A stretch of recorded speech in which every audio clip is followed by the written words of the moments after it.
Assalamualaikum warahmatullahi wabarakatuh. Halo, perkenalkan nama saya Nur Rahmayanti Afifah dari kelas NPIB. Di sini saya akan mempresentasikan tentang Electrochemical Impedance Spectroscopy atau EIS. Yang pertama, apa itu EIS? Jadi EIS adalah suatu metode yang digunakan untuk mengukur impedansi saat diberikan arus bolak-balik atau alternating current. Kurva yang dihasilkan dari EIS akan menunjukkan hambatan yang dimiliki oleh suatu material, sehingga tujuan utama dari EIS ini adalah untuk mengetahui konduktivitas suatu material. Yang pertama, kita akan membahas tentang setup dari EIS ini. Jadi, EIS ini menggunakan 3 jenis elektroda, yaitu elektroda kerja yang biasanya berupa sampel material, lalu ada counter elektroda, dan juga elektroda pembanding yang biasanya berupa grafit atau platinum.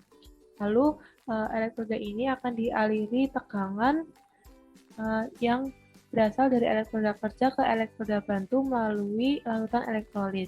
Wadah yang digunakan pada EIS ini harus bersifat isolasi seperti kaca ataupun plastik.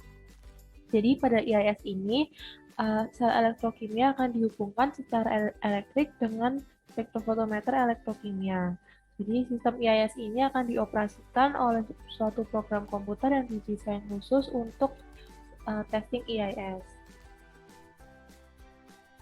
Oke, jadi kita lihat yang pertama apa sih yang terjadi pada EIS. Jadi pertamanya potentiostat akan memberi suatu sinusoidal potensial ke arah sistem elektrokimia yang lalu akan mengeluarkan arus corresponding yang berwarna merah ini. Jadi yang atas ini apabila yang pertama kali dikeluarkan adalah potensial dan yang diukur adalah arus, maka akan disebut dengan potensiostatis EIS. Lalu apabila yang keluar ini berupa arus dan yang diukur adalah potensial corresponding, maka disebut galvanostatis EIS.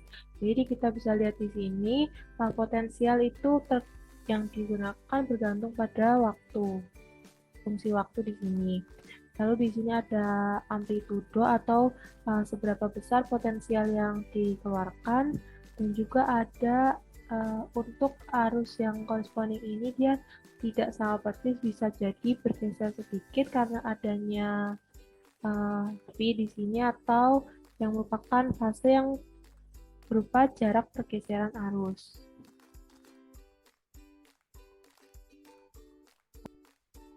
Nah, selanjutnya data dari amplitudo dan waktu dalam satuan detik tadi kita ubah ke satuan frekuensi, yaitu detik pangkat minus 1 atau hertz. Jadi, yang warna hijau ini adalah magnitudo input dan yang merah adalah magnitudo output. Di sini terlihat ada perbedaan di puncak yang merupakan impedansi. Jadi, impedansi atau Z ini adalah rasio potensial terhadap arus. Menurut hukum Ohm, apabila dialiri arus searah atau DC, maka R atau hambatan itu sama dengan P per I. Apabila digunakan alternating current atau AC, maka R ini sama dengan Z. Jadi Z sama dengan E per I. Jadi sesuai dengan apa yang di sini. Jadi dari data impedansi ini kita bisa mendapatkan informasi apapun yang memperlambat jalannya arus. Nah, ini untuk lebih jelasnya dari impedansi, apabila kita gunakan plot pada koordinat kartesian XY, maka akan didapatkan impedansi pada sumbu Y dan impedansi pada sumbu X.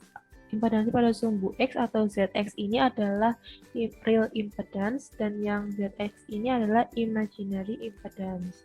Nah, selanjutnya apabila impedansi dan P ini diplot sebagai fungsi frekuensi akan didapatkan dot plot atau yang merupakan representatif data impedansi. Nah, selanjutnya ada Nyquist plot yang merupakan representatif plot EIS yang merupakan plot dari minus imaginary impedance. Ini di sini ada kurang minus, jadi minus imaginary impedance terhadap real impedance. Nah, jadi di sini kita lihat apabila baru dialiri arus sebentar lalu terjadi kebocoran, maka konduktivitas atau hambatan suatu material tersebut rendah. Jadi kita bisa tahu, bisa membandingkan hambatan atau produktivitas dari setiap material.